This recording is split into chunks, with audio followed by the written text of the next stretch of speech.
하루를 여는 말씀과 멜로디 높은 뜻 하늘교회 아침 예배.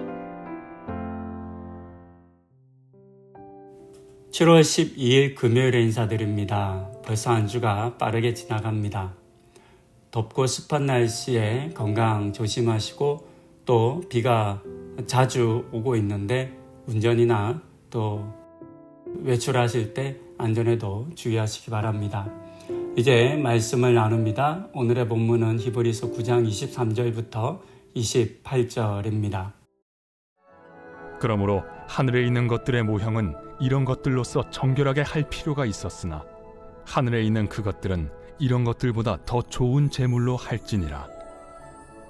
그리스도께서는 참것의 그림자인 손으로 만든 성소에 들어가지 아니하시고 바로 그 하늘에 들어가사 이제 우리를 위하여 하나님 앞에 나타나시고 대제사장이 해마다 다른 것의 피로써 성소에 들어가는 것 같이 자주 자기를 드리려고 아니하실지니 그리하면 그가 세상을 창조한 때부터 자주 고난을 받았어야 할 것이로되 이제 자기를 단번에 제물로 드려 죄를 없이 하시려고 세상 끝에 나타나셨느니라. 한 번 죽는 것은 사람에게 정해진 것이요 그 후에는 심판이 있으리니 이와 같이 그리스도도 많은 사람의 죄를 담당하시려고 단번에 들이신 바 되셨고 구원에 이르게 하기 위하여 죄와 상관없이 자기를 바라는 자들에게 두 번째 나타나시리라.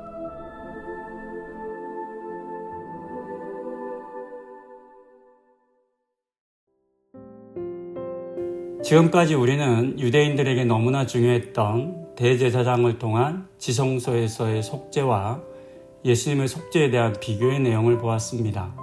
이 부분에 대한 마무리를 하는 내용이 오늘의 본문 내용입니다. 지난 수요일 말씀을 나눌 때 여러 대조들이 사용되었다라고 말씀드렸고 다르게 표현하면 예수님으로 대체되었다 말할 수 있다는 것도 나누었습니다. 이때의 말씀과 마찬가지로 오늘의 본문도 이 땅에서 이루어진 모형과 하늘에서 이루어진 실제를 구분하여 말하고 있습니다. 이 땅의 성전은 하늘의 성전의 모형입니다. 마찬가지로 레위지파 출신의 대제사장이 행한 그 속죄도 하늘의 예수님께서 행한 속죄의 모형입니다.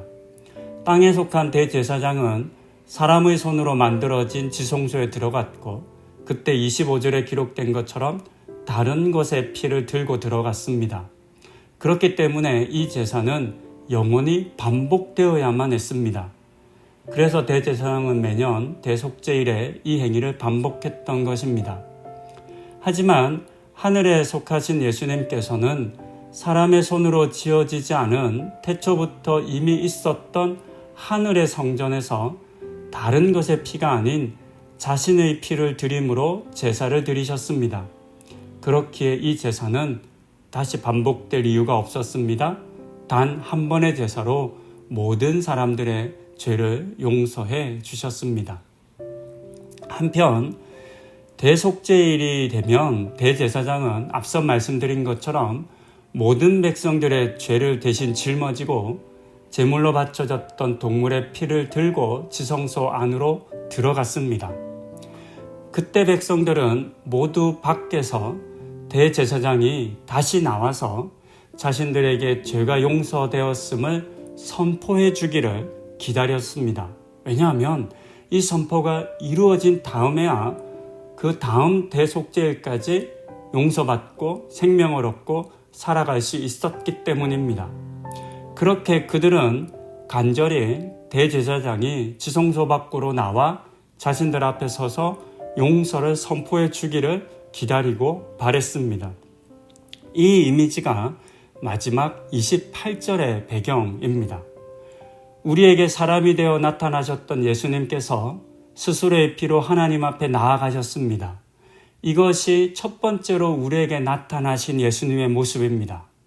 그리고 우리는 지금 그 예수님이 다시 나타나실 것을 기다리고 있습니다.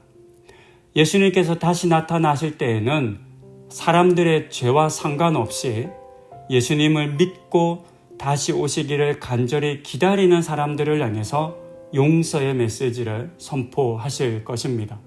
이것이 본문에서 말하고 있는 두 번째 나타나심의 의미입니다. 죄를 짓고 범죄하고 무엇인가 감출 것이 있는 자녀들은 외출했다 돌아오는 부모가 돌아오는 것을 두려워하고 무서워할 것입니다. 할 수만 있다면 부모가 늦게 오기를 바랄 것입니다.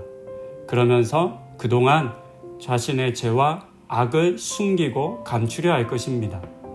반면 죄와 악을 떠난 삶을 살고 숨길 것이 전혀 없는 자녀들은 오히려 부모가 하루빨리 돌아오기를 바랄 것이고 문 앞에 서서 부모를 맞이할 것입니다.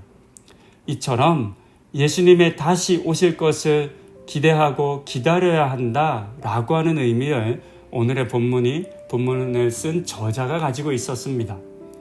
제사함과 용서의 메시지를 온 백성들에게 선포했던 대제사장을 기다렸던 것처럼 완전한 용서의 말씀을 선포해 주실 예수님이 다시 오실 것을 기다리는 것이 중요하다라고 하는 것을 말하면서 말입니다. 이유는 앞서 보았던 것처럼 계속 반복되어야만 했던 대제사장의 용서의 선포가 아니라 단 한 번으로 완성된 예수님의 선포이기 때문입니다.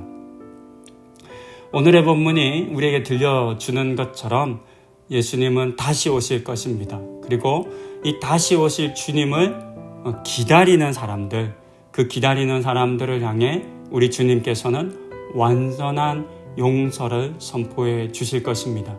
우리의 죄와 우리의 악이 여전히 있지만 그 모든 것들을 넘어서 예수님의 피로 말미암아 이루어진 그 용서의 선포를 우리 가운데 들려주실 것입니다.